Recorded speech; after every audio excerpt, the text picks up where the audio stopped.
A conflagration over sexual misconduct has burned another career up in smoke. Charlie Rose, been around for years on television, hosts shows on PBS and The Morning Show on CBS, has been suspended by both broadcasters tonight after 8 women have accused him of groping, lewd phone calls, and other forms of harassment. Meanwhile, Senator Al Franken is facing additional accusations tonight. A woman called Lindsay Menz claims Franken groped her while taking a photograph at a state fair. Menz recently tweeted this, quote, "In August 2010, Al Franken grabbed me while taking a picture together at the Minnesota State Fair. I felt violated and embarrassed." But Franken and Rose are not alone. More and more liberal women are sticking knives into the Clintons. Even MSNBC morning host Mika Brzezinski recently attacked Hillary Clinton, while California Congresswoman Jackie Speer took a shot at her husband, Bill. Watch. Hillary Clinton needs to stop. She needs to stop talking about this topic unless Bill Clinton wants to come forward and apologize for being a sexual harasser, for settling with women. Some Democrats and liberals have argued that a reevaluation of Bill Clinton's presidency is required. What do you think about that? I think that the victims who came forward were not treated as they should have been. They should have been believed because, as I pointed out, most people who come forward are telling the truth. Democrats notably more eager to attack a former president than a sitting U.S. senator whose vote they need, but still an amazing development. Tammy Bruce is a radio show host. She joins us tonight, as she often does, to sort it out. Tammy, what do you make of all this? Well, they're a little late, aren't they? You know, talking about the Clintons at this point is like bringing out last year's turkey on Thursday. People are going to look at you and say, what? It's old. That's right. It's bad. So this is what, look, it's absurd. I'm waiting for Congress to set up a committee to investigate Ted Kennedy and whether or not it's okay to leave a woman to drown in the bottom of a lake, because, boy, that's really bad, too. All of these people, here's what they realize, and this is what makes it so dangerous. They know that saying nothing before was wrong. They know that the women before, originally when this happened, that they were right. And now they, understandably, I mean, they've enjoyed being our moral superiors, and now they can't do it. And it is a bizarre, desperate effort to really rewrite history. It's like, well, you know, boy, that sure was awful. Most of us at the time knew it was awful. They're the only ones who are saying it wasn't or defending him. Everybody else in the country knew it, and somehow they didn't. So it's insulting, but it's also dangerous, because by doing this, Tucker, they're admitting that they knew it was wrong at the time, and they chose to do the wrong thing, and they don't care, and now they just simply want to redo it so that they can continue to attack Republicans, frankly. That's right. NBC News refused to air allegations of rape against Bill Clinton because I guess we didn't know it was wrong then.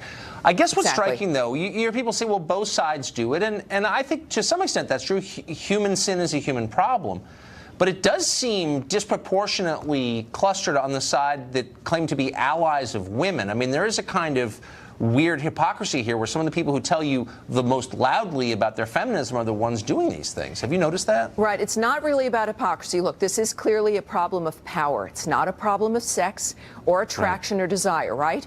But interestingly, the people that have been crowing about, I'm your champion, I'm going to be defending you, I am the person you can rely on, almost as though it's a method in which to get closer to victims. It's that we would joke at now with the men that would show up at some of our rallies. We would say, well, maybe they're just there because they maybe know it'll be easier to get a date. Or the men who are supportive and very aggressively supportive about abortion, that it's a nature of who it is you're going to be associating with. And the presumption that if you're saying you're a champion for women, the doors will be unlocked faster, women will not be necessarily concerned or afraid of you, and it gives you an open door. This is what I think makes it dangerously different when it comes to liberal men, well, like Glenn Thrush and others who have been these male feminists. Suddenly we find they're the victimizers, they're the attackers, if you will, and you have to wonder, is it because they felt that they would be around a group of women who would effectively be too ashamed, too frightened, too scared, especially scared to say something because it was their own group, and it was men that were told, like Harvey Weinstein or a Charlie Rose or anyone else, that, well, we need them. I was told when I was in Now on the issue of Ted Kennedy and Bill Clinton, yes, they're pigs, but there are pigs, Tammy. That was not good enough for me. No, it shouldn't be. And the women complaining right now about and going after Clinton, whether Feinstein or Barbara Boxer or others who were, in the beginning of from the year of the woman, 1992, when they all got swept into the Senate. One of the first things they did was defend Ted Kennedy when he was under fire in, I believe it was 93. So from the beginning, it's been a fraud, Tucker. It's been a fraud for the women who've enabled it and a fraud for the men who've used it to gain access to women. Well, you've seen it from the inside, so you can speak to that with great authority. I remember getting into a yelling match over Ted Kennedy when he died. He's a complicated guy with some good qualities. He liked dogs, for example, but he did kill a woman, and that you're not allowed to point that out. I remember that very well. So where does this leave us when the smoke clears and the last harasser has been forced out of his job? Does it change the way the left approaches feminism? Well, remember, we're also talking not just about someone who says something that's rude or compliments a woman as she walks down the hallway. We are now talking about assault. And this is very different, but we tend to be now conflating a little bit the difference between a man who is complimenting a woman versus a man who is physically assaulting women. Right. We're going to have to sort those things out. And at this point, it really, Tucker, it's just common sense. And what these liberal men are doing is clearly an affront to what all of us already knew was wrong in the first place. Right. No, I think that's right. A lot of it is common sense. Yeah. Exactly. And we sort of knew it all along. Tammy, Right. Thank you very much, as Thanks, always. Tucker. Well, Democrats plunge their rhetorical knives into the Clintons. Hillary Clinton is looking further afield to explain the collapse of her family's political dynasty. On Saturday, Hillary claimed her husband would never have become president if that dastardly Fox News has existed back in 1992. Watch. Unfortunately, our body politic's immune system has been impaired because there has been a concerted effort, starting with the creation of the Fox network. It wasn't there when Bill first ran. It was one of the reasons he probably survived. They're delivering partisan advocacy positions, irrespective of the truth, the facts, the evidence. It's a germ in the body politics, like Ebola. Mark Stein is another person who might have derailed the Clintons back in '92. Lucky for them, he was still writing about the arts at the time. He joins us now. I mean, what do you? I hate to agree with Mika Brzezinski, but maybe she was onto something when she said that Mrs. Clinton, Secretary Clinton, should, stop talking about this stuff. I think so. This was their 25th anniversary gala of the great Clinton victory of 1992. And there were the two of them there with James Carville. And you got to bet that there were a lot of big shot Democrats who were invited to that who are no-shows. I mean, right. to go back to what Tammy was talking about, the Democrats are like this on everything. They didn't care. They weren't worried about the Russians during the Cold War. 25 years after it ends, they're worried about the Russians. They weren't worried about Bill Clinton's behavior when he was in the White House. 25 years later, the senators are now saying, oh, yes, he should have resigned over Monica Lewinsky. The New York Times ran a piece a couple of days ago called I Believe Juanita. Well, I wrote my I Believe Juanita piece I'm going to remember the exact date, February 25th, 1999 in the National Post of Canada. So I was right 18 and a half years ago when it mattered. And as Tammy said, they all knew what Bill Clinton was doing, and it didn't matter. They trashed those women. There were all kinds of women. He liked all kinds of women. He liked young women, old women, svelte women, full-figured women, all kinds of women. And no matter what, he liked upper middle-class women. He liked women from trailer parks. He liked women generally. And no matter what kind of woman he trashed, the Democrats piled on in destroying all those women. Yeah, I noticed it vividly. So what do you make of Hillary Clinton saying out loud, if Bill Clinton had been covered by a real news organization, Fox News, he never would have been president? That's not really an attack on Fox News. It seems more like a compliment to me. Yeah, because a couple of minutes after that, they admitted that, in a sense, they faked his victory in New Hampshire. He lost the New Hampshire primary. To Paul Tsongas. To Paul Tsongas, who no one remembers now. But he stood on stage and declared himself the comeback kid. And at that time, ABC, CBS, NBC, and CNN, which is all there was, went along with the comeback kid narrative. Just as when all the sex stuff came up, they went along with the old news, nothing to see here, time to move on narrative. And had Fox News been around, I've no doubt, I can imagine Sean Hannity doing one of his opening monologues, pointing out that in fact Paul Tsongas was the winner in New Hampshire, and it was nothing to do with Bill Clinton and his comeback kid. I mean, that it would have been a very different environment for them. But should she admit that the only reason he won is because the press was tame and obedient and refused to cover the actual news? I mean, that's what she's saying. That's what they want, Tucker. I mean, don't forget, I mean, what is it that Bill Clinton, why are we in a mess now? Why shouldn't, I mean, look at it this way, why shouldn't Al Franken grope a woman? It's because the media told us it doesn't matter being a pig. Character doesn't matter. The fact that Clinton was a successful president meant anything he did in his private life was irrelevant. And the Democrats told us back then in the 90s, everybody does it.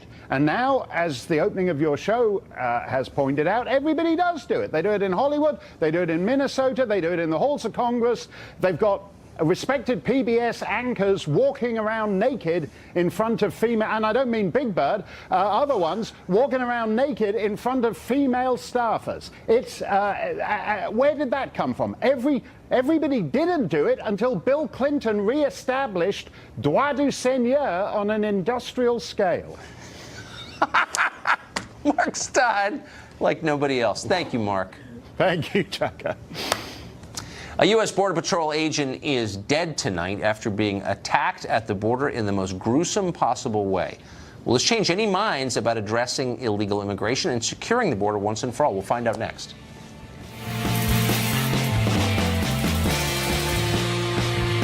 Carlson is brought to you by An American Border Patrol agent murdered, another one wounded after both were attacked while patrolling the U.S.-Mexico border. Fox's Trace Gallagher has the latest details on this crime. Trace?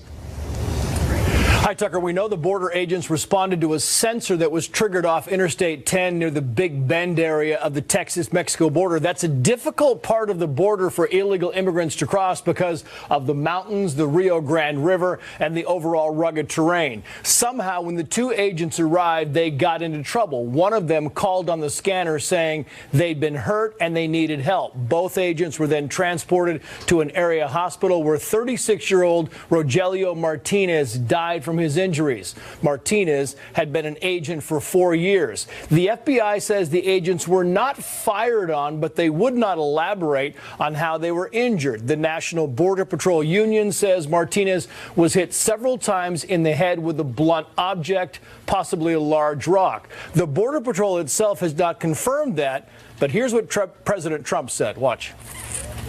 We lost a Border Patrol officer just yesterday, and another one was brutally beaten and badly hurt. Looks like he'll make it, but very badly hurt.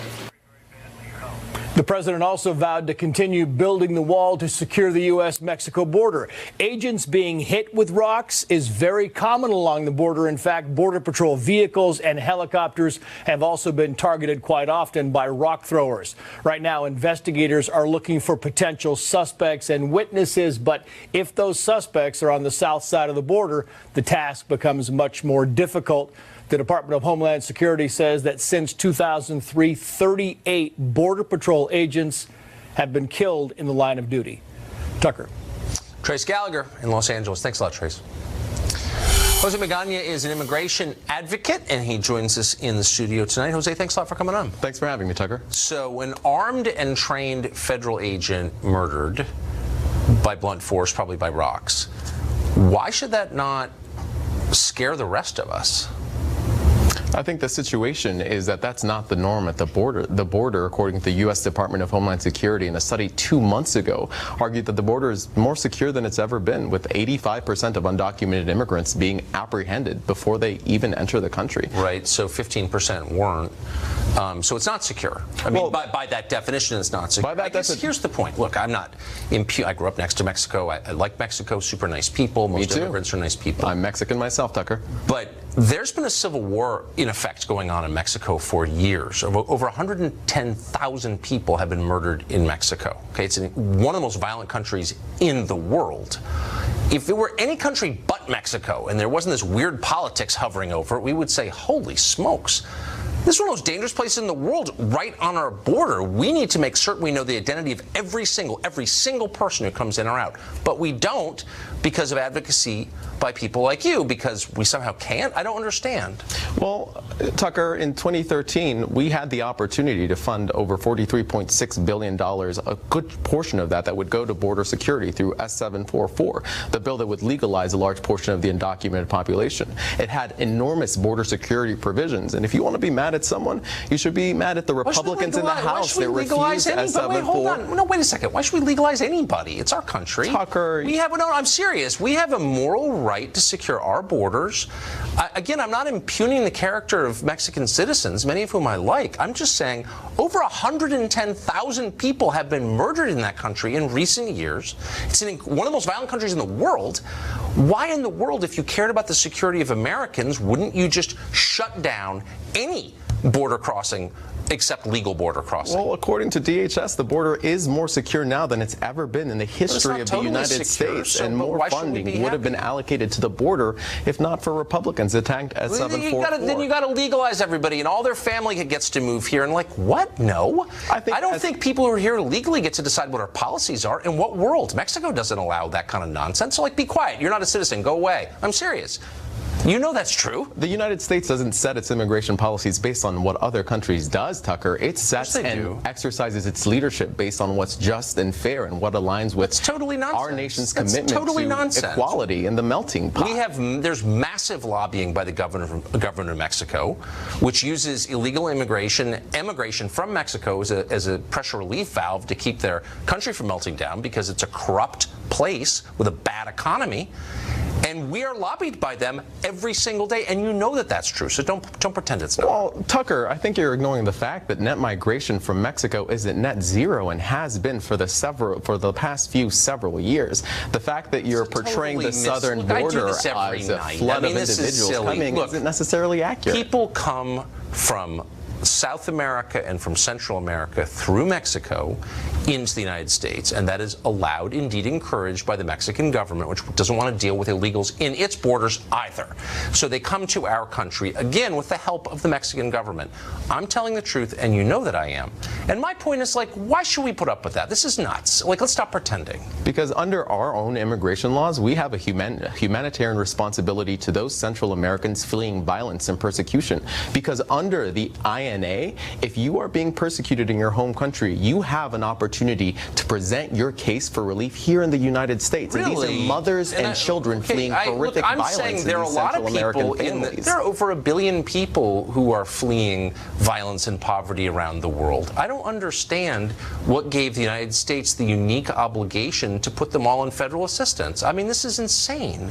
Where does that come from? Is that in the Constitution? Like, so who made this up? And why do the rest of us have to stand here and be like, oh, absolutely, it's our obligation? Like, where does that come from, that obligation? Our international obligations stem from the Immigration and Nationality Act and the various treaties that this nation has adopted that essentially said if you're being persecuted because of your race, because of your religion, if people are trying to murder you and your country won't help you, you can apply, and it's not a guarantee to come to this country and obtain refugee or asylum status. Tell an unemployed American, and there are about, let's just see, 100 million of them in this country, why that serves their interests. Because the U.S. government is supposed to be looking out primarily for their interests. How do they benefit from that? Oh, wait, there's no answer because they don't, and you know that. Well, at the end of the day, economists from both the progressive and the conservative side have consistently said that immigration is good for our country, that immigration lifts all boats. Has it been good for California, which is poorer now than it's ever been?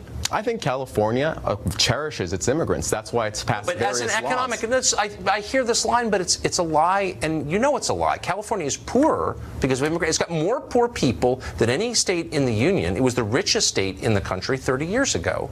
So, like, if this magic formula works, where has it worked? Name a place where it's worked. I think I would say both the Center for American Progress and Cato Institute from opposite spectrums arguing that immigration is good for California. And the fact that California legislators have encouraged immigrants being in their Because there's a massive political lobby, as you know, but it's an economic matter. Name one state or municipality that has become more prosperous prosperous because of low-wage immigration. Center for American Progress has a state-by-state analysis Name one. of how Okay, go ahead. Name one. Every single state, Tucker, no state has experienced negative economic growth as a result of immigration. And regularizing the status of the 11 million undocumented immigrants in this country would promote economic growth and restart this country's economic engine. Let me just say that that is a lie, and you know that it's a lie, and you can go to Lowell, Massachusetts, or Lewiston, Maine, or any place where large numbers of immigrants have moved into a poor community, and it hasn't become richer, it's become poorer. That's real. Go there. Do you know what I'm talking about, or no? I think at the end of the day, this contributes to the narrative that we've seen in our nation consistently, that oftentimes immigrants are scapegoated for economic woes. I'm not scapegoating anybody. I'm asking you to prove your contention that immigration is always good for the economy. And I would point to the repeated economic studies done by a wide variety of reputable think tanks from all across the political spectrum. Really, we're out of time, but you've lived here, you said 5 years.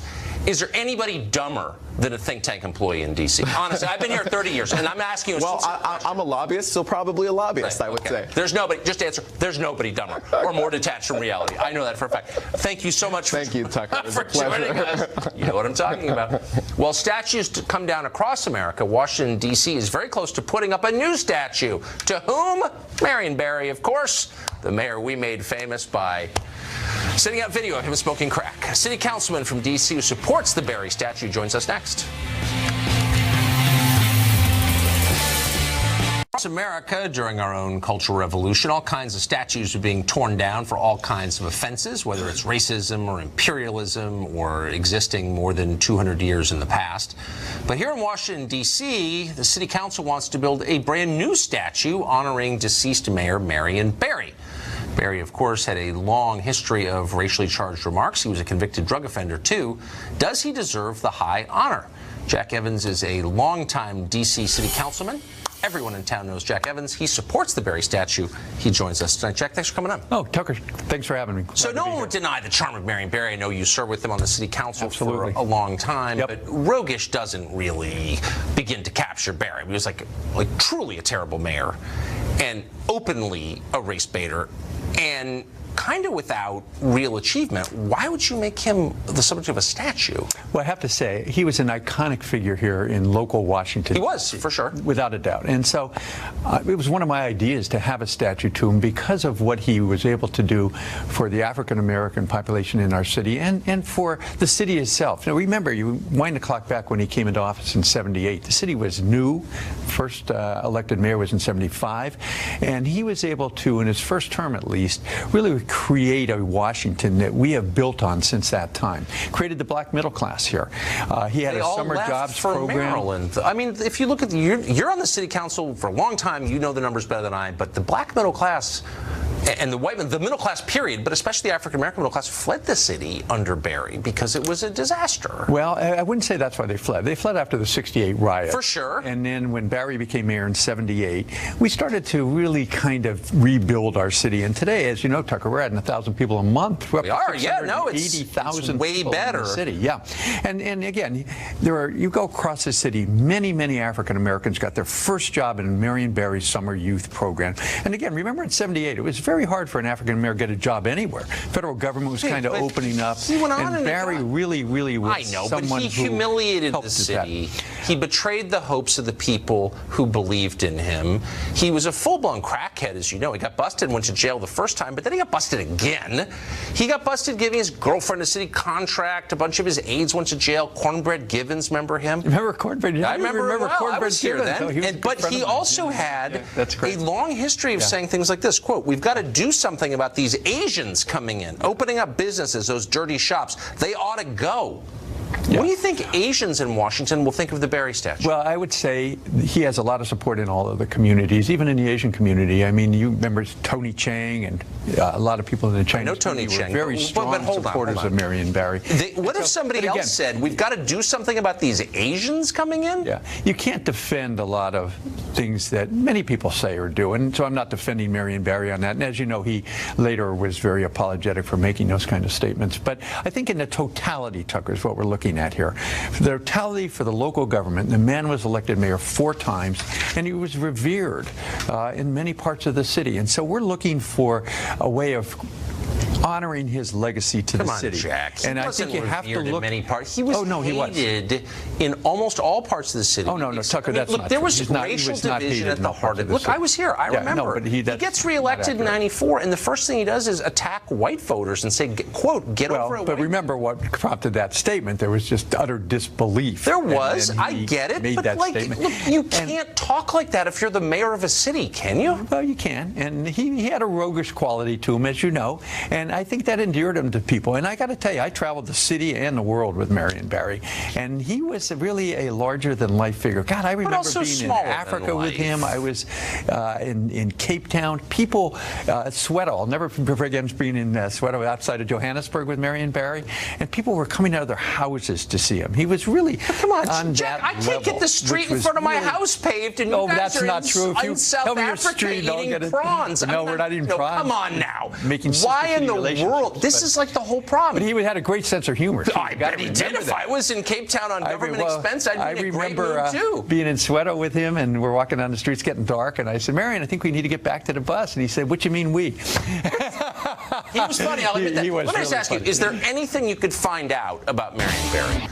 Cannibalism, human sacrifice, anything that would change your mind?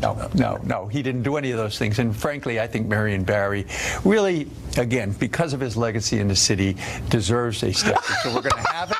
It's going to be in front of City Hall, and it's going to be great. So, really quick, can I throw, because I'm deeply offended by his opposition to gay marriage, for example. He was the only city council member against, as you know. But if I'm offended by this, can I throw a sheet over? Because it actually, my sensibility is very delicate. We've known each other a long time. You know that. So when I throw a sheet over his statue to protect my children's eyes from it, what will you do? You can throw a sheet over it, and we'll just take it off. That'll be all right. In America, you can do things like that. No, you can't. You get arrested if you do. Can you help me get rid of the Albert Pike statue, though? We have a statue in my ward, 3 blocks from the United States Capitol, and he is a former Confederate general, the only Confederate general. That's fine. I mean, I don't have a problem with that as long as you don't rub the disaster of Marion Barry in the noses. Marion is a local hero, and we're happy to have this statue. So will you come to the unveiling? Not in a million years. Thank you, though, Jack. It's great to see you.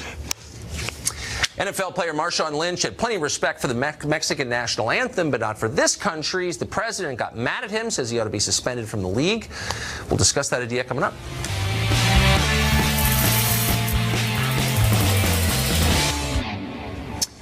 Sunday's NFL game between the New England Patriots and the Oakland Raiders was no contest. The Patriots dominated, as God intended.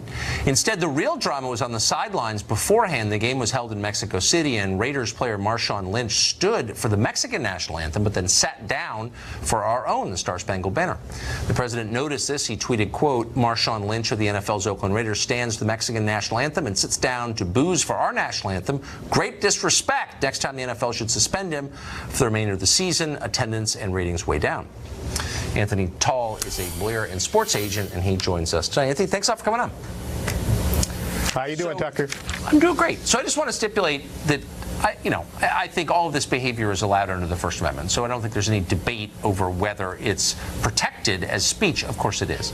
The debate is over how grotesque it is, and I don't understand why Marshawn Lynch is under the impression that Mexico is a more virtuous country than his own. Where would he get that idea?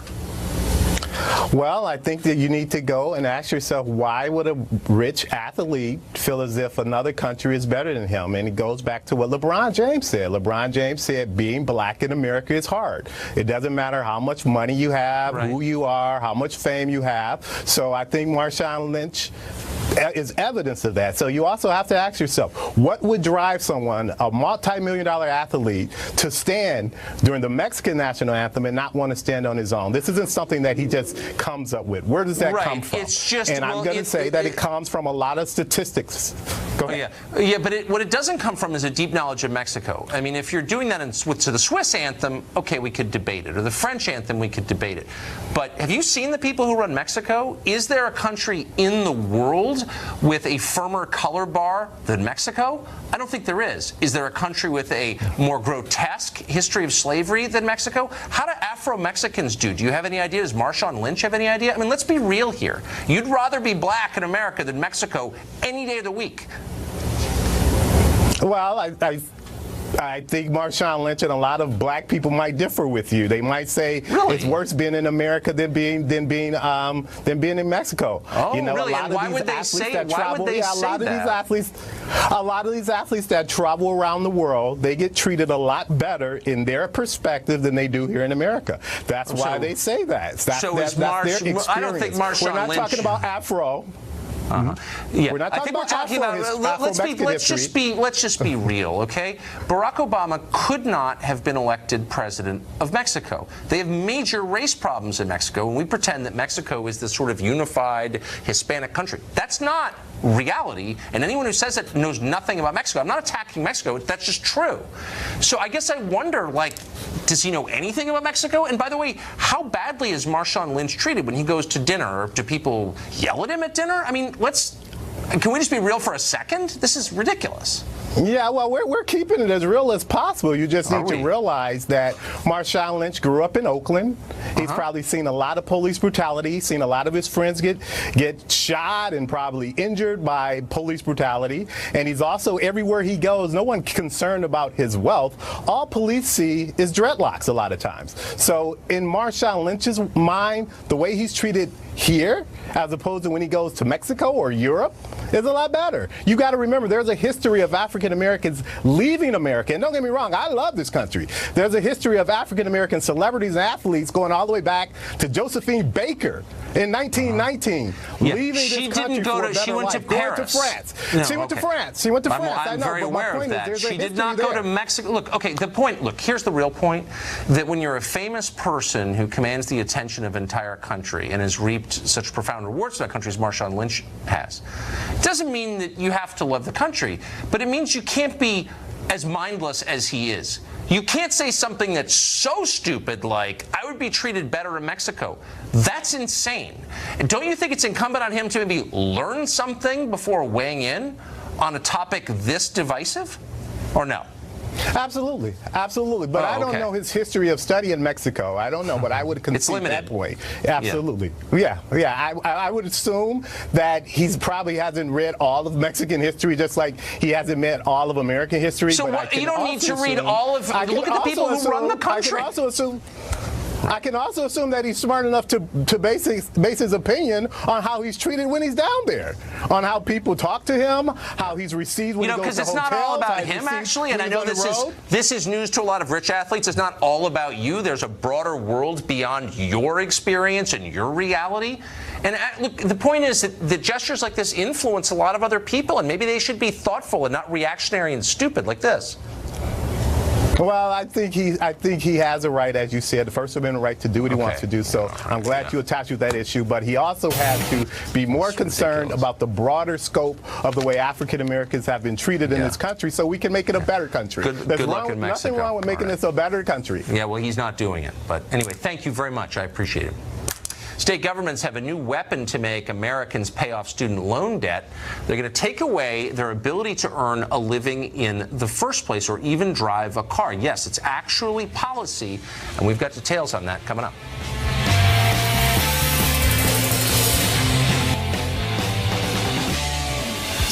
A recent report by the New York Times highlights a pretty shocking new practice used by state governments to force students to repay student loans, make it impossible for them to work otherwise. In 19 U.S. states, authorities have the power to suspend professional licenses, like nursing licenses, if a borrower goes into default on a student loan.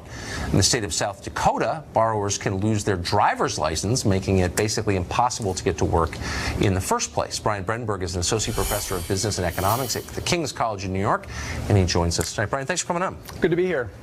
I'm a little shocked by this. I mean, is there any other, just to set the baseline, is there any other kind of loan, if I'm late on my mortgage or my credit card, can they make it illegal for me to do my job or take my driver's license away? No, and I think because people would find this completely shocking. I mean, the idea that the way you're going to deal with people who can't pay their bills is to take away their job, it sounds nonsensical on its face, and it absolutely is. It's a classic case of the government creating a problem and then piling more policy on top that only makes the problem worse.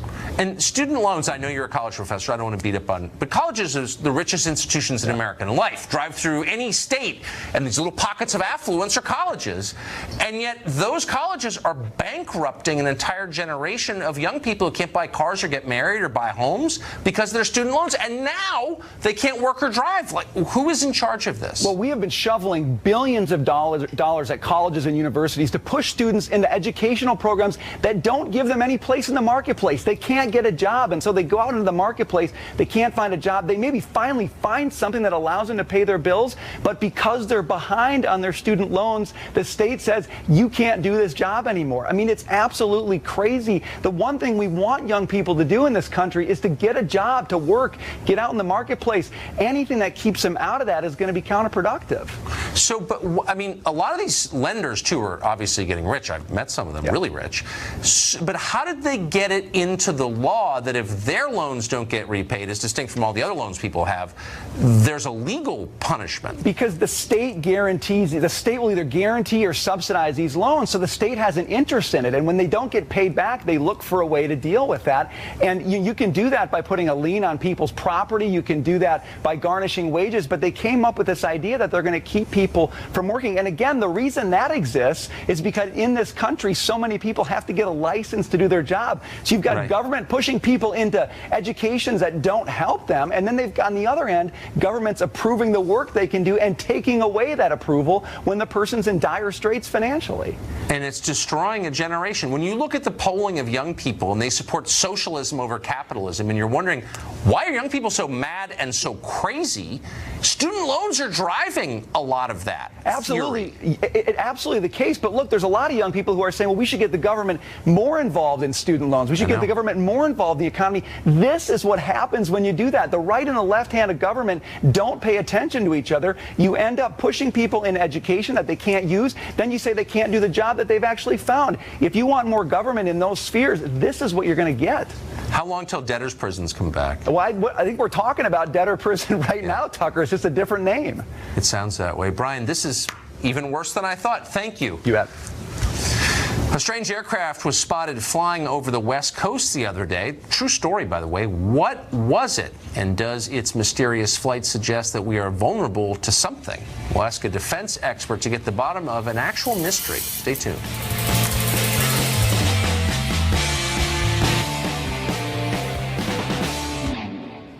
Defense experts, UFO enthusiasts, all scratching their head in the wake of an appearance of a mysterious aircraft over the West Coast last month. The Air Force, the FAA, individual pilots all agree that an unknown aircraft of some kind was traveling north above Oregon. What was the plane? Why was it there?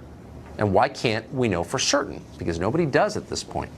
Tyler Rogaway is editor of The War Zone. It's a defense news site, and he joins us tonight. Tyler, this is a pretty well-traveled air lane from what I can tell. Why in 2017 don't we know what this was? You know, and that's the crazy thing about this is one of those rare deals where with all the corroboration, including the FAA and NORAD and pilots, we still have no idea what this aircraft was. Now, it could very well be, Tucker, that the FAA and the DOD are looking into this and they're going to potentially figure out what this was, or they might already know. But we just don't know at this time. And it definitely is a quality assurance issue for the FAA. Quality assurance issue. Yeah, and there's some other concerns about it too. So what did it look like, did they say?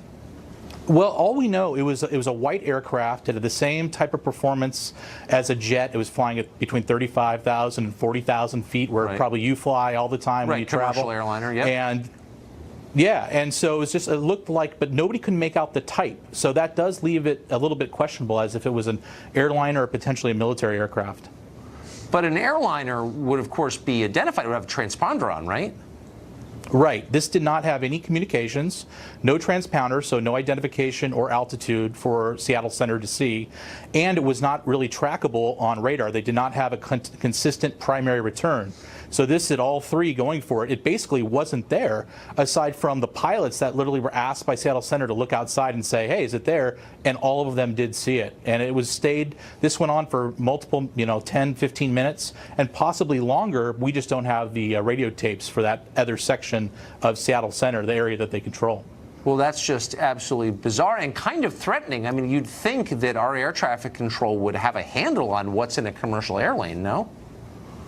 Yeah, I mean, they were really trying to figure out what was going on. They launched F-15s after this, Tucker, and those jets at that base have the most powerful air-to-air radar in the world and other upgrades, and they couldn't find it. Even NORAD told me, they said they went up and they looked around, and it wasn't there. So what are the options? I mean, if the F-15s couldn't find it, then what could it be? Right, and that's really what a lot of people are asking, of course. And some people say maybe it was a smuggler, somebody that bought a Lear for very cheap that was not flyable and just flew it for some reason, maybe up to Canada. That's very improbable. Another one is maybe a military aircraft that's strayed off the range, like an unmanned system. The DoD is working heavily in the high end of unmanned aircraft space that they don't talk about. And you remember in 2011 when an RQ-170 Sentinel stealth drone, surveillance drone, fell into the hands of Iran. That aircraft strayed from its course and actually fell, like I say, into the enemy's hands. So the idea that it could potentially fly into Oregon off one of the ranges in northern Nevada isn't totally out of the question. Right, and there are other explanations too, which we'll leave to the imagination of our viewers. Tyler, thank you very much for that. It was great being here. Thanks, Tucker. Thank you. That's about it for us tonight. Boy, that hour went fast, but we are back every night at 8 p.m., the show that is the sworn enemy, and we mean it, of lying, pomposity, smugness, and groupthink. DVR it if you can figure out how to make that machine work. Good night from Washington. Sean Hannity is up next. All right, Tucker, thank you. What a news night. Welcome.